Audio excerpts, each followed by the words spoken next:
All right. Well, again, thank you so much for joining us today for this introduction to Mav-Micros, University of Texas at Arlington's Micro-Internship program. My name is Kristen Schrader, and I'm with the Parker Dewey team, and we are just so honored and excited to partner with UTA with this new program and to share this with all of you who may find it useful for you in your own professional development if you're a student or perhaps a recent graduate, or if you are a faculty member or even a staff member of UTA and might have a network of folks who might be interested in using a micro-internship as a way to connect and bring an opportunity to a deserving UTA student. So just a couple of housekeeping things. Want to just let you know we are recording this session.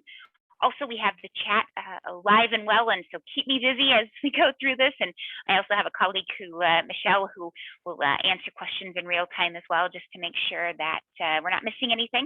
But want to make sure that this is helpful to all of you. So please let us know what questions are top of mind. And again, really excited for this opportunity to tell you a bit more about what Mav-Micros are and how you can get started with these different opportunities.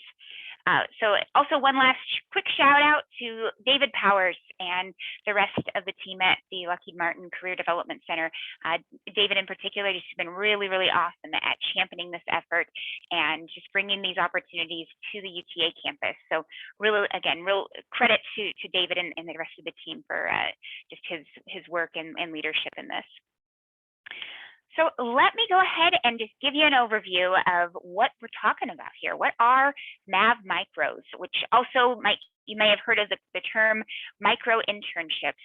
So these are short-term paid professional projects designed to help students and recent graduates launch their careers. So let me unpack that definition a little bit. You'll see on the slide that short term is that most of these projects range between 10 and 40 hours. However, they could be a bit longer than that. They could be a bit shorter than that, but they are all discrete projects, meaning they're the types of things that you would do during your first job after college or that internship, whether that's at summertime or whenever you're able to participate in those, if you're able to participate in those. But what we've discovered is that organizations, large, small, and everything in between, they sometimes can't wait until the summer to work with a student, and especially if they have that project that just needed to be done, say yesterday. I literally just spoke with an organization earlier today who has never had a social media campaign developed. She works for a nonprofit as a team of one and just really needs an extra set of hands and certainly can't wait to the summer. And so she said, you know what, a micro internship where I can work with highly motivated college students and get that project done is exactly what I need. But I don't want to discount that second point that you see on the slide. These are all paid opportunities. Basically, the way that works, and you'll see a bit more details in just a few moments, is that every single project, when you're looking at the opportunity, you'll see the time frame, whether it's remote or on-site, what the scope of work would be, and of course, who the organization is. But then you'll also see approximately how many hours it would take you to complete the project, as well as how much you would be paid upon completion for that particular project. So that you see all that information up front, and then you can decide whether or not the project sounds interesting to you, whether you're available during that time. If it is an on-site project, whether or not you can get there, because obviously that's pretty important. And then you'll see the pay, so that you can then self-select, hey, this sounds interesting, it's worth my time, etc. And you can go ahead and apply. Or maybe you'll say, yeah, now is not the time. And then you can always come back and look into this later on. The last point I want to clarify as well is that these are comprehensive, meaning we've seen these in all different industries, all different areas of an organization. And as I've already kind of implied, these are opportunities that take place year round. Even as I'm sitting here talking to all of you, there's probably opportunities that are being posted even in the last few minutes that have gone live on the platform. And they're all professional projects. So if you're looking to do babysitting or walking pets or driving cars or things like that, that's not what this is. There's other places to go to find those types of experiences. But rather, these are the opportunities that we all need in our resume when we're trying to get that first job, especially when so many entry-level jobs seem to say that you need to have 2 to 4 years of professional experience. Well, this is one avenue for you to start acquiring some of those experiences. So who's eligible to complete these different opportunities? Well, because these are paid and the way the U.S. labor laws work, you have to be at least 18 years of age, but it's open for both students as well as alumni. So if you have already graduated, or maybe you're going to graduate soon and you're still trying to figure out and get that resume ready and getting that experience that you need, know that this opportunity does not go away. We are an open and accessible platform that you can use as long as you would find this to be useful. Now, if you're an international student or an undocumented student, just know because these are paid opportunities, you do have to have the appropriate work authorization, and you can see a little bit more about that on the slide. Particularly international students, definitely recommend that you go pay a quick visit over to your International Student Services office just to confirm your eligibility with this and to make sure that you're complying with whatever sort of work visa. Typically, you have to, and I see the question in the chat, typically students have to have either a work visa or CPT, but again, there's a lot of specifics with this. So go ahead and just take a quick visit over to your International Student Services office just to make sure that your particular visa and what sorts of opportunities would be most appropriate to you, as well as what would also align with UTA academic policies. Now, here's some of the benefits for participating in these, and you're probably already, the wheels are, I'm sure, turning as you have even taken the time to join us today. But this is a unique opportunity for you to do a lot of different things, no matter what stage of your academic career that you're in. So if you're a first year or a second year and you're still trying to figure out what is the right major that's appropriate for me, how do I start to develop some of these professional skills and make my resume a little bit less high school and a little bit more what I want it to look like when I graduate. Well, getting those resumeable experiences, that's what this is all about. But it's at every stage of your academic journey. Because I know that I've worked with many students who complete maybe even that summer internship between their junior and senior year, and that experience wasn't what they thought it was going to be. And maybe they feel like they're back at stage one and they still are trying to explore and find that right opportunity. No matter where you are, again, these opportunities are here so that you can start to augment what you're already doing in class and on campus if you're involved in different extracurriculars and so on. And this is another way to gain some additional experience to prove yourself while always getting paid. And I can't emphasize that enough. You don't have to make the choice of, can I afford to spend X number of hours doing this and what's that opportunity cost going to be? With these opportunities, you are always paid irrespective of when you're completing the work. That's just a given with just how we believe that things should be fairly done. And the other piece too is the short time commitment. I know when I was an undergrad, there were not enough hours in a day for all the different commitments and things that I wanted to get done. And I've worked with many, many students who may be juggling part-time or even full-time jobs, a very heavy academic course load, a lot of different extracurricular activities, student athletes who have to juggle their sport and training.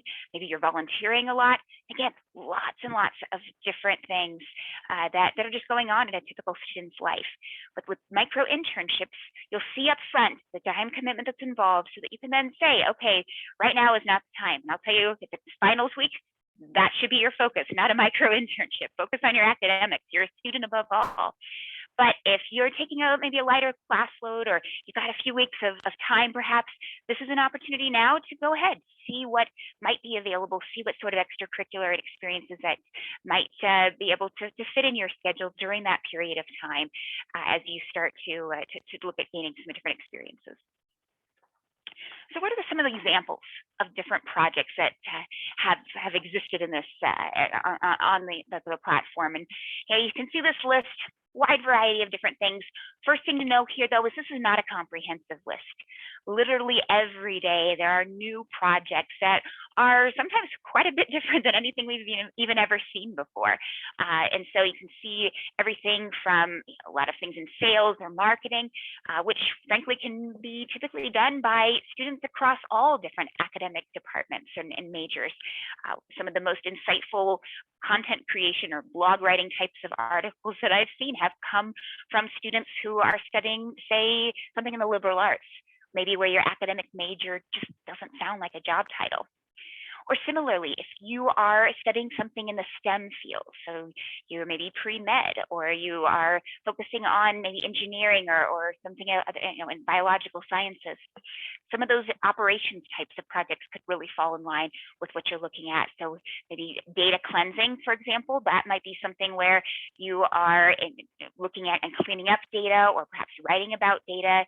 Sometimes it's as simple as a public interest article that might be on somebody's blog or personal website, or it might be something that's more scientific, such as helping with contributing to book editing, or even helping out with literature reviews and things along those lines. A variety of different projects. Those of you who are perhaps faculty members, we've had different projects where the faculty has hired their students to work on some of their own professional writing that they're doing perhaps for their academic research. And then there's other projects that get sophisticated where it does help to have some sort of academic background in the subject matter, such as things in IT or perhaps accounting, finance, or even some of the more sophisticated data analytics projects. Now, you may have acquired that experience outside of the classroom, and that's fantastic and A-okay as well. But again, I'll show you when you're building your profile how you can help illustrate some of those different experiences even outside of your academic experience. But hopefully this gives you some ideas of the types of projects that we're talking about here. So how do you get started? I'll give you the website at the last bit of the slide here, but it's just as simple as creating a profile, and real straightforward. One thing to know is that we don't integrate with any of UTA's IT systems. So in other words, when you're signing up, you can use whatever email you want. And so if you want to use your whatever one you're most apt to look at, would be what I would recommend. So if it's that UTA student email, perfect. But if you don't check that one very often, you're definitely going to want to choose whichever one you're going to actively be looking at for micro-internships. And then with the right side screenshot, just some basic information about yourself. If you choose, for instance, to upload a photo of yourself, great, but it's not required. And then you can just walk through the various sections of the profile. Now, a couple that are particularly important is, first of all, under the About section, there's a category called affiliations. Now, affiliations are a variety of different organizations, nonprofit organizations typically, that are also have a similar mission as Parker Dewey, in that they're trying to help students from all backgrounds with their college to career transition. And so if you're part of any of the organizations that are listed on the links there, definitely recommend to go ahead and add that to your profile, as that can help open up additional opportunities available. Similarly, if you're an honor student or a student athlete, those are also additional categories that you can add as an affiliation. And again, those are categories where companies, when they post projects, might say, hey, I really want to have this project only be visible to student athletes or to students who are part of the dream.us, which is an organization that focuses on undocumented students. Or the example on the slide is Generation, which is an organization that focuses on technical training, but for students, again, from underrepresented backgrounds. Those are just some examples, and you can see the list when you click on the link in our posting and creating your account. From there, pretty straightforward. So you add some experiences, education, upload your resume, and so on. Let me unpack each of those just a little bit. So under experience, this is a big catch-all where you can put in your extracurricular experiences, part-time or full-time jobs, internships, volunteering, student athletics.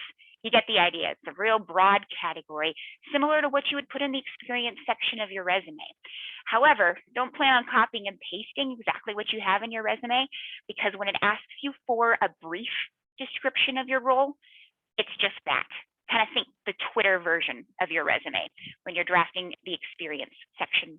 So 140 characters or less, just give a high level overview of what you do in each of those different roles. Next question around your education. So obviously add UTA to this section. That is critically important so that those UTA organizations who want to just look at and post their projects for UTA students, you're going to want to make sure that you are able to see those opportunities, which is why you want to make sure UTA is listed, your graduation date, your major, etc. And then finally, the resume, CV, documents, those are places where obviously you can upload samples of your work as well as your resume. And I definitely recommend that you do that. Now, like with anything, you want to keep this current. So as you work through your academic program, update your resume here in Parker Dewey as well. You would take on an additional experience or role, great, update that section of your profile. So those are just some high-level questions, and it looks like there's a few questions that are going through. You're keeping my colleagues busy over there, so great to see all the great questions coming through. It looks like one question was around the graduation date. It's just anticipated. You can always update it as things change, or if you have no idea what the actual day is going to be, again, no problem. From an employer's perspective, and I spent my early days in my career doing some college recruiting, really all that we care about is roughly when you think you're going to be graduating. So is it going to be in 2024 or is it going to be in 2022? Just so that we can get a sense of how far along in your academic program you are, and then how close you might be in terms of your availability to be able to secure a full-time and accept a full-time role. So it's really all about that. And something you'll hear more about in just a bit is that a lot of companies are using micro-internships as a way to identify students for long-term roles, whether that be internships or even full-time jobs. So that's where having that graduation date is particularly important. One last section, it's 100% optional, but I do want to just touch on briefly why we asked for this in the first place, and that is the demographics section. And so first of all, some background. So why do we even ask for this? Well, our mission is in Parker Dewey's mission is to help try to bridge the gap from college to career as fairly and equitably as possible. And so one of the things that we're really, really proud of is how this micro-internship model has brought opportunities to students who are oftentimes overlooked when it comes to the traditional way that companies recruit students. Our theory that's been tested over the past 6 years and has really been proven true is that there's amazing students at all colleges and universities. However, so many of them are overlooked because companies can't go to every career fair, can't recruit on campus, or students can't come to all the different career events. We only have so many hours in the day. And even in the past year and a half of the pandemic, we've all seen that there are a lot of challenging ways to recruit students, and even when things are all virtual, we can't come to everything. And so what's nice about micro internships is it fits in everybody's schedule. So if you can't do a summer internship for whatever reason, no problem. This is still an opportunity that fits into your schedule no matter what other things that you have going on. Now, that being said, one thing to know about this demographics section is, first of all, it's 100% optional.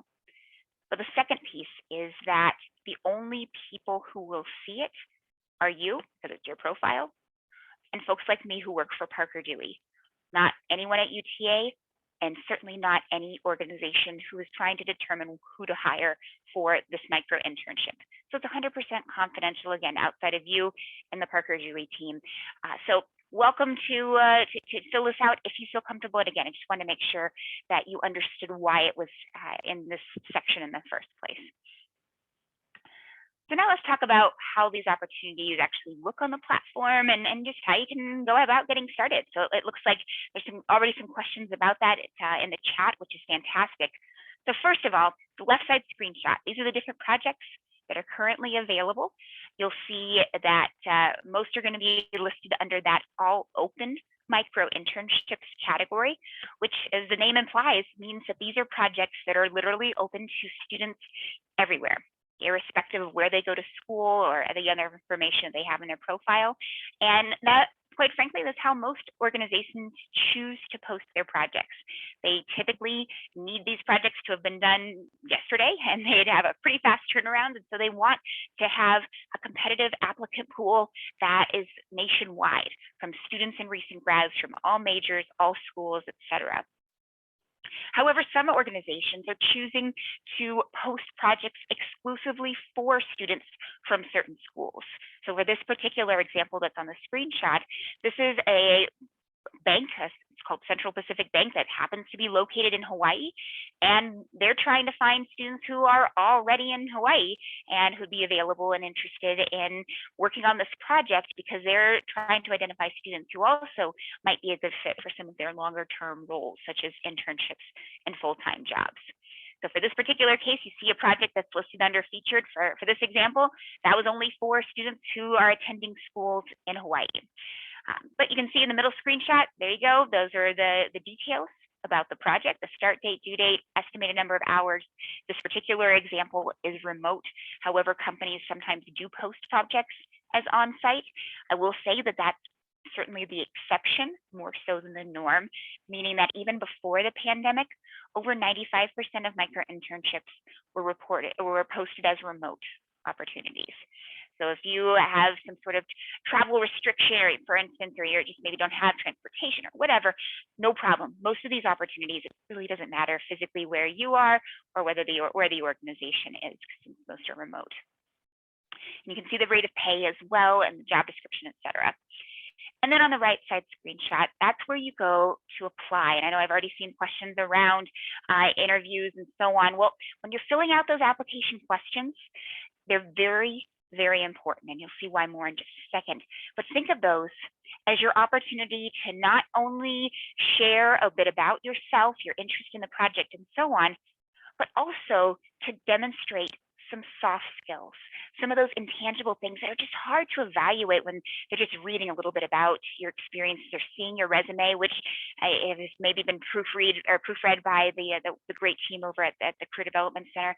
This is your chance to really show that you are interested in this project, but also that you have strong written communication skills, that you have appropriate experience, that you have good attention to detail, and so on. And so you want to take those questions very seriously, because they serve not only as your application, but they also typically are the interview as well, meaning that most companies don't choose to do an interview when they're selecting a student for a micro-internship.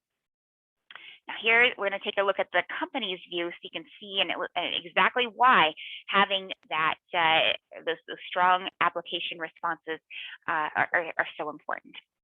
So first and foremost, here's what it looks like again from the company's perspective.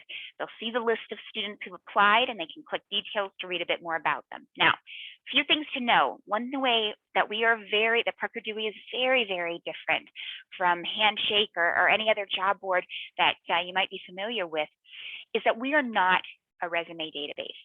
And what does that mean? Well, if you create a profile on Parker Dewey, great.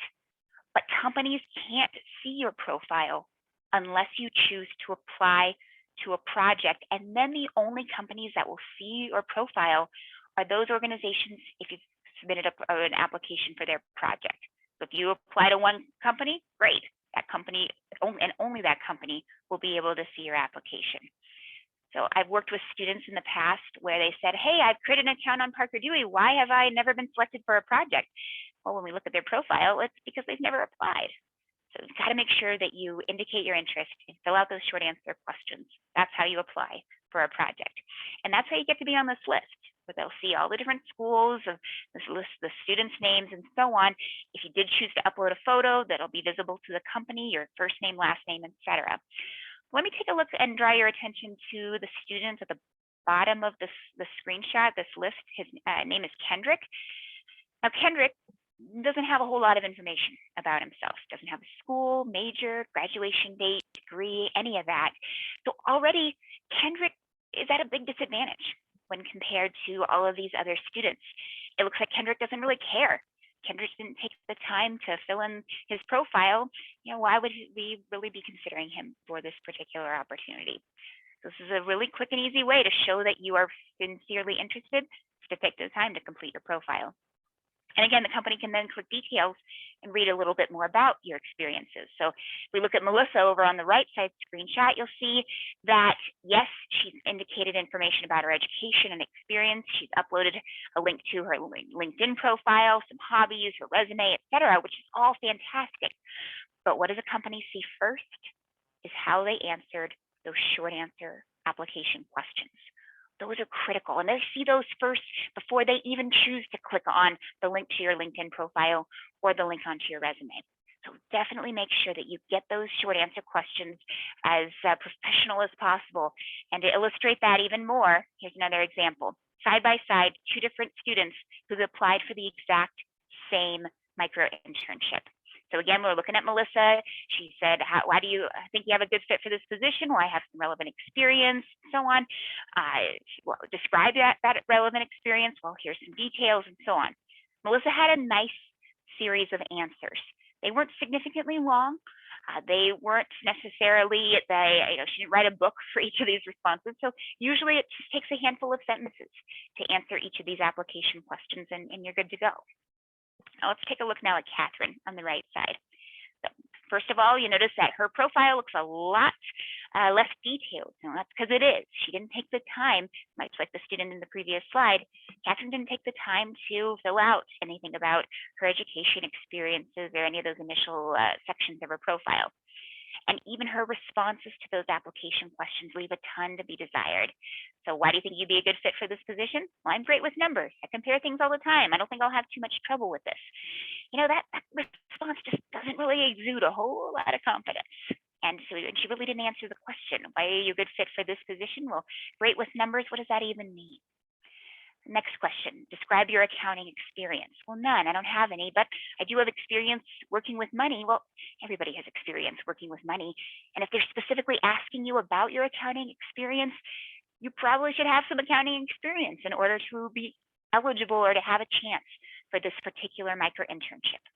Now, not every project is going to require that you have relevant experience, but in this case, they want to know about it. So chances are that's where you're going to want to highlight, like you see Melissa did, different experiences that are relevant. Now, keep in mind, experience is a broad category. You might be like Melissa and have some experiences in a workplace setting, and if so, fantastic. But maybe a lot of your experience comes from in class, and that's totally fine and fantastic as well. Keep in mind, every single one of us, when we're starting our career, and I've been out of college for 15, 20 years now, I don't even want to think about it, but all of us start with nothing in terms of experience. And so you really want to make sure that even if your experience has just become just from class, that's 100% A-okay. And that's where you begin, and just focus on what experiences you do have and describe what those in-class simulations or examples or reports that you've developed, maybe things you've done in student organizations and so on, all of that would count. The next question then, would you be interested in the part-time role? Yeah, I absolutely would. Great.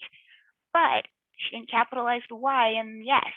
And again, that attention to detail is a big thing when it comes to a micro-internship, especially when you're thinking about something like accounting, where the attention to detail can be very, very critical to an organization.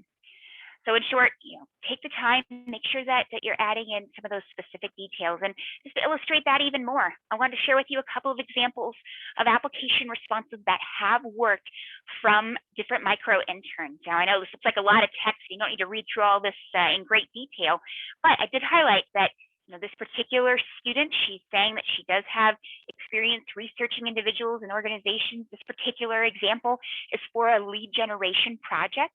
And so she's highlighting some of those experiences that she's had, and it may not have been for a company. It may have been something that was maybe for a class project. No problem.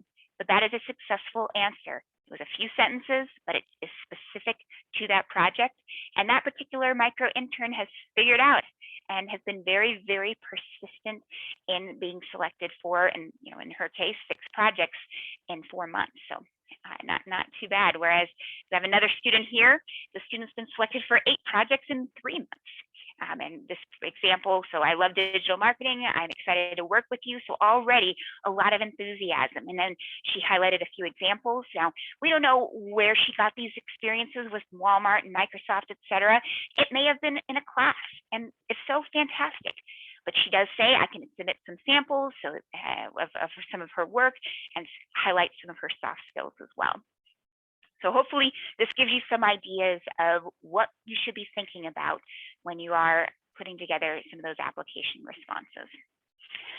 Now, a few other things to know when it comes to looking at these different opportunities. They'll all be listed under the opportunities section once you've created your Parker Dewey profile. But once you've applied, then you'll see the list of those opportunities that you've applied for listed under the applied section. Now, if you are still under consideration for that particular project, that'll still be listed under applied. If you're selected, you'll get an email from Parker Dewey, and I'll explain more about that in a second, but that's when that project will then also be appearing under the hired section of your profile. Now, if you've applied for a project and they've filled all of the slots that they want to fill for that particular micro-internship, then, and if you were not selected for that particular project, then it will no longer be listed under applied. So in other words, if you're wondering, am I still under consideration for this particular project, it'll still be listed under applied if you are still being considered for that particular opportunity. Now, once you've completed a micro-internship, then you'll be able to see it under the completed section of your profile. And that's also where you can see the feedback that you may have received from some of those different micro-internship supervisors. Then the last section is under messages. And that is a place where you and a project supervisor can communicate. Typically, we see that this happens before you're selected for a micro-internship. A company can reach out to you and say, hey, could we schedule an interview? Which, as I mentioned before, it doesn't happen with every micro-internship, but sometimes they do want to talk with a student applicant beforehand. Or they might say, hey, could you send me a copy of your resume or a sample of your work or things like that. So that's what that messages section will be. That's a way for a company to reach out to you and then for you to respond. But none of this is going to be sharing your private email address or personal information or anything like that. It's a secure way for you and this project supervisor to communicate with each other. Now, let me share with you what happens if you are selected for a micro-internship. First of all, you'll receive an email from Parker Dewey that says, congratulations, you've been selected for, and it'll say the name of the project, the name of the company, as well as the point of contact at that organization that you'll be working with for the micro-internship, the name, supervisor, the name, email address, and so on.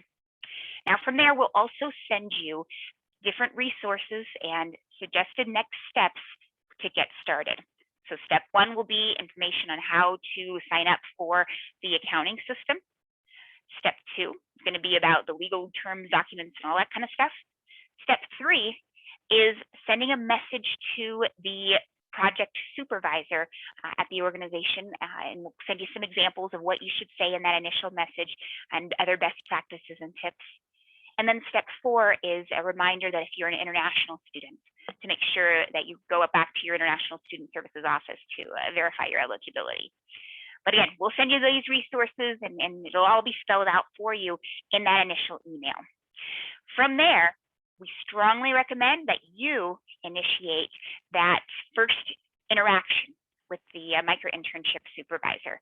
And that meaning that you send an email to that individual as soon as you receive the email from Parker Dewey saying, so excited to work with you and to get the project started. Typically what we see is that a micro-internship will start off with some sort of conversation between you and the project supervisor. Maybe it's over Zoom or whatever platform you guys want to use, up to you and that company. But that's an opportunity for you and the organization to meet in real time to go ahead and clarify whatever questions you have, whatever deadlines that you need to meet. You can exchange information about that project and how you're going to be communicating with each other moving forward. You can just iron out all of those different details.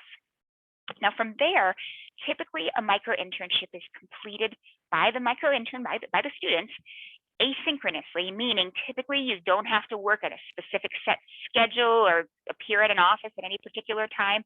There's exceptions to that, but those are the things that'll be spelled out for you on the project description and that you can clarify in that initial meeting.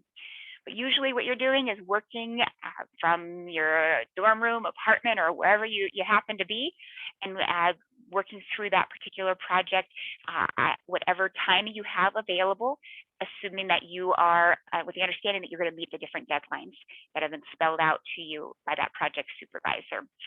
So my recommendation to you would be to go ahead and have that project kickoff meeting, whatever the final deadline is, make sure that you know what that is, but also plan on having at least one midpoint project check-in where maybe you send over a portion, maybe half the project or whatever, just to make sure that you're on the right page, make sure that you are sending that to them early on so that if you do need to adjust course and maybe you're a little bit off on what they need, you can go ahead and make sure you have enough time to address their questions, concerns, or whatever, and still meet the final project deadline.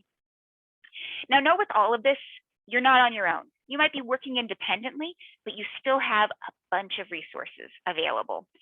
First of all, the Parker Dewey team. We're here to help you if you have some sort of question about a project, you're not sure about any of the logistics, maybe you're having a hard time with connecting with the supervisor or whatever. We're here and happy to support you, and we'll be giving you a point of contact along with that project kickoff email. Also, of course, you have that project supervisor. And if you have any specific questions about the project, you definitely should reach out to them so that you're meeting whatever their needs might be. But this is also a really great opportunity for you to go into some of your other resources, such as faculty, staff, alumni, mentors, the great opportunity to re-engage with any of those individuals that you may already be working with and to have a really great follow-up or meaningful conversation about the project that is to make sure that you are turning in the highest quality final deliverable that you can. So maybe you had a professor that you just loved their class and it was in the previous academic term, but this could be a really great reason to re-engage with that professor. Sit down during their office hours, go over whatever the content might be. Now, the other thing that Parker Dewey is here to help with and that we'll be sending you upon kickoff of the project is information about accounting, payroll, all of those good HR kinds of documents. Why? Well, because as you probably already read on the slide, when the project is completed, you'll be paid by Parker Dewey. So we'll be the ones doing the payroll. You'll get typically it's upon completion of the project, you'll receive that payment in a lump sum, and then you'll go from there. So all those accounting forms, you're not sending it to the individual company that you're doing the micro-internship for, but you'll also be just sending it over to Parker Dewey. And then to the question that just came through a few minutes ago, can you accept multiple micro-internships? Absolutely. As those previous examples of some of the students who have done multiple projects, some of those were concurrent projects where the student might be working on more than one at the same time. We monitor some of that on the back end just to make sure, and we'll reach out to you if we see, for example, we had a student a month or so ago who was selected for 3 projects in one day. That was a situation where we did reach out to that student and say, hey, congratulations, but let's go ahead and make sure you have the time because we want to make sure that you certainly can complete the projects and so on. But all of that, whether you're doing 1 micro-internship or 100 micro-internships, you'll receive your paychecks from Parker Dewey, and come tax time and so on, we'll be giving you whatever forms that you need at that point as well. So a few tips for success. Well, first of all, this is the real world. These are real organizations paying you real money to do a real project, something that they need done for their organization. And so you want to make sure that you are doing your best job. This is not time to do B or C work, but A+ work. And it's as perfect as it can be. So recheck your work. And again, this is a great reason to get another set of eyes to take a look at that project, whether that be a faculty member, mentor, alum, or whomever. So really take it seriously. Do a great job. Now, Manage expectations. So in other words, meaning when you are having those initial conversations about who is going to do, or what timeline you need to be following and so on, make sure that you're setting expectations accordingly. So don't commit to turning in a portion of the work on a day where you know you have 3,000 other things going on. So make sure that you are going to be able to successfully meet these needs. And if something does come up, there's personal emergency or whatever, that's a important and incredibly good reason to certainly let the company know, but also to let Parker Dewey know as well, so that we can work with you and the company to address whatever needs to be addressed for that particular situation. What we found is over 98% of the time, projects are completed successfully and students do a great job and there aren't any issues. But life happens, especially when you're in the middle of a pandemic. And so those are, again, reasons to loop us in accordingly, as well as the company, so that you can make sure that the situation is addressed. Next piece too is keep in mind that this is a professional setting. So keep everything professional in your communications with the company. Make sure that you are asking questions that are thoughtful, meaning that don't ask them something that you could have found very, very easily had you just read the information they already gave to you, or something like that. And try as best as you can to think about their perspective. So ask them questions if you don't understand why they need you to do this. So for instance, I worked with a micro intern earlier this year, and it was all about updating a PowerPoint presentation. But one of the reasons why this particular student really impressed me was that she not only did a really great job and had some nice aesthetics to her presentation and all of that, but she did a great job of asking questions at the onset and our initial conversation to really understand, okay, who is the audience for this? Do I have, and meaning the students, do I have any liberty to add additional content if there's some things that seem to be missing and so on? And she had some very thoughtful suggestions. And that's what a company really is looking for here. Yes, for you to do the work, but also to help contribute to their organization via this project. So this is really a great opportunity for you to be a consultant and to really give some valuable insights to the organization. And also know that a company does provide feedback when it comes to these micro internships. As you can see, it's pretty succinct. This is feedback, though, that you can see and we can share with your school, but it's not something that other companies will be seeing. So if for whatever reason the project is not completed successfully and the company doesn't give you the best of feedback, know that this isn't like Yelp or Google or whatever, where you're going to get like a 3 out of 5 stars or something, and that's going to haunt you or anything like that. This is an opportunity for you to learn, for you to see that, hey, you did this well, maybe you could have done this a little bit better, so that you can learn from that experience, grow from that experience, and just know that for a future professional development experience where you might want to do things a little bit differently. Now, once the project is completed, this is your chance to capitalize on that experience, meaning that start thinking through what did you contribute, what did you do in that particular project, and outline that. Now, the project description will probably give you a lot of this already, where you talk about what you actually did and the outcomes and so on. But then make sure that you add that to your resume, your LinkedIn profile, and any other place that you have listed your professional experiences. Now, when you are listing a micro internship on your resume, you do need to make sure that it's listed as we're working for Parker Dewey. So in other words, the company name is always going to be Parker Dewey for any micro internship that's on the platform. Similarly, the job title is going to be independent contractor or independent consultant. All right, so keep that in mind. The reason for that is, well, at the end of the day, you are working for Parker Dewey in terms of just how the employment relationship is. But more importantly, is that occasionally some of these projects do require access to sensitive or confidential information.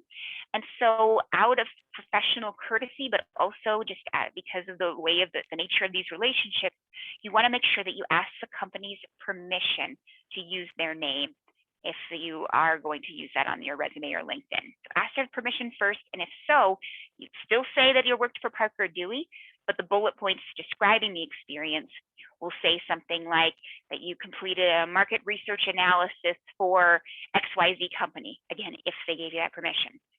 Now, if they say, you know what, please don't use our name for a variety of reasons, and we've seen that in industries, again, where a lot of sensitive data, such as IT, cybersecurity, sometimes healthcare, financial services. Yeah, so again, it's pretty rare, but it does happen. Then you still can list the experiences on your resume. Still is listed as an opportunity with a company name is Parker Dewey, the job title is independent contractor or consultant. But the bullet point, instead of saying that you did it for XYZ Bank, you would just want to say that you did the project for market research analysis for a mid-sized company in the financial services industry. So something more generic where you're not disclosing the company's name. This is also your time to do some reflecting. So what did you like? What did you not like? And what did you like about the project, the industry, the company? And keep in mind that sometimes if you didn't like it, that could be just as valuable as if you absolutely loved the experience. And meaning that this is just another bullet point, another data point for you to decide that, yes, this is exactly what I want to do, or this isn't what I thought it was going to be, and maybe you need to adjust course. That's what the beauty of a micro-internship can be, is it gives you a chance, as one student that we worked with in the early days illustrated, is a chance to date, if you will, rather than jumping into a longer term commitment like an internship, which the student described as more like an engagement or a full-time role where he called it marriage, not the perfect analogy, but hopefully you get the idea. But this gives you a chance to date. So try something here and try these short-term projects. See if you like it, you don't, okay, great. It all gives you additional data so that you can then make a more informed decision about what is the best fit for you long-term. And keep in mind, this is also an opportunity for companies to do the same thing. Again, as I've mentioned a few times already, companies are using micro-internships to identify who's going to be a good fit for their long-term roles. And so stay in touch with these organizations. Maybe they don't have that immediate need right now, or maybe the department or the role that you were working in wasn't exactly what a great fit for you, for them, whatever. But continue to build these relationships, because you just never know when that particular additional person in your network might result in something long-term that could benefit both of you. And just case in point, a few examples. So we have Zach from the University of Kansas. He conducted and did a bunch of different micro-internships, particularly towards the latter part of his academic career, and especially his senior year, meaning that he actually already had a job offer lined up with an elite consulting firm, but because of his micro-internship experiences, he realized and his eyes were open to the fact that there were really great consulting types of opportunities much closer to home for him, because he just kind of realized, I don't have to go to another city in order to do the kind of work that I want to do. And he ended up turning down that offer and ended up doing another local consulting firm, and absolutely we still stay in touch with him, love what he's been doing. Now, similarly, Nick, he went to an elite Ivy League school, but Nick was a student athlete, and he was having a really hard time when competing in the job market, really showcasing his different experiences, because so much of his time was taken to training for his sport. And so thanks to micro-internships, he was able to fit in some of these different professional development experiences to confirm that this was what he wanted to do, and then to be able to develop some resumeable experiences that stood out in addition to the athletics experiences that he had. And then Microsoft. So this was a story of a recent graduate who was working as a barista, and she was an accounting student, if I remember correctly, but not working in her field and just sort of having a job that just to kind of tide things over.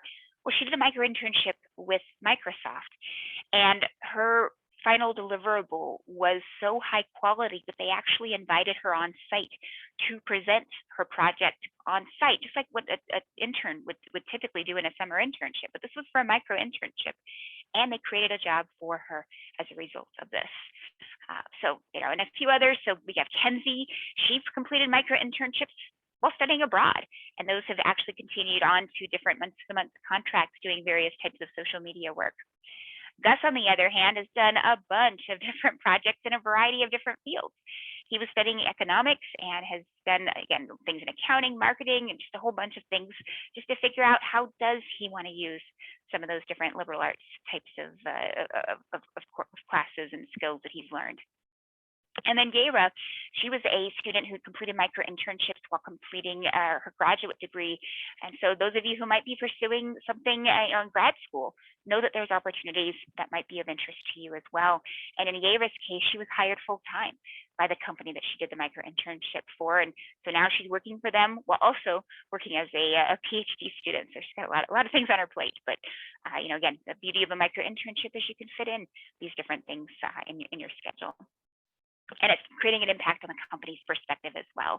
These organizations who sometimes have large-scale, well-known brands like Microsoft or Pepsi and have big internship programs, but are still not able to connect with students at every school or every different demographic. And so these micro-internships are creating these equitable pipelines for these organizations, large, small, and everything in between. And so to that end, we're just really excited to bring these to UTA and to your student campus. And just to kind of wrap up with a few final thoughts before we turn back to the chat and make sure I addressed everything that was there. You can create your account by going to the UTA Mav-Micro landing page, and make sure when you're creating your profile, as I mentioned already, complete it as thoroughly as possible. So your education section is extremely important, adding those relevant affiliations. I know there's a question that's come through about your resume. That's definitely a great thing to include in your profile, as well as samples of your work for the types of different projects that might interest you. And you can always update this information at any time. But the last two tips are really, really, really important. And so if you only remember one thing, this is a good one. And that is, log in every day or two. The most successful micro interns are very persistent. So we see these students that have logged into the platform dozens of times. And when we've talked to them individually, they've said, yeah, I just sort of do it over breakfast, lunch, whatever. I just got into this habit every day, go see what's new. And then if you see a project that interests you, apply right away. One of my colleagues who posted a micro internship on Monday, she got dozens of applications within hours of applying for her particular of posting her project, and she ended up filling it the same day. And that is definitely not an unusual situation. We see that many, many times. Micro internships are posted and filled within a day or two of being posted. So if you see a project that's exciting to you, apply right away using those carefully crafted and edited short answer responses. And be persistent. If you don't see something today, no problem. Come on back in a few days and see if, what might be available, and if there's some opportunities that are of interest at that point. If you're busy right now, again, no problem. Keep this in mind, because the opportunities are posted year-round, and you can always check them out whenever you do have time available. So that being said, I'm going to go ahead and take a breath, and I know David's on the line as well, or if there's any questions that I may have missed, but really appreciate this opportunity to share with you a bit more about this. Thanks, Kristen. I wanted to share how excited we are to offer this format to students and employers, and to thank Parker Dewey for their partnership and their work to offer the platform. And to the students on the line, I encourage you to go ahead and set up a profile and begin exploring, and then to make checking that platform part of your search ritual, as it says in point 3, to check back often. We've already seen postings from our Mavs Edge program partners, and we're working with employers to add new opportunities all the time, so check back frequently. To faculty and staff that might be with us, I ask that you please share this opportunity with your employer contacts and consider how it might be implemented as an experiential learning opportunity in the classroom. When I initially saw the presentation, this just feels like a great fit for capstone types of projects. And to everyone listening, please let me know how I can help. Thanks, Kristen. Thank you all. And again, really, really appreciate David's support and leadership and the rest of the team. It looks like a lot of these questions have been already addressed. So I know my colleague Jeffrey has been on the line and keeping his fingers very warmed up. So great. So I'm going to go ahead and put my email address in the chat as well. If you do have any final questions or things that you think of later on, I'm more than happy to help. And again, really appreciate you taking the time to join us, and just wish you all the best with both micro-internships and all of the other many things that you're juggling throughout your academic and professional career at UTA and beyond. So good luck to all of you.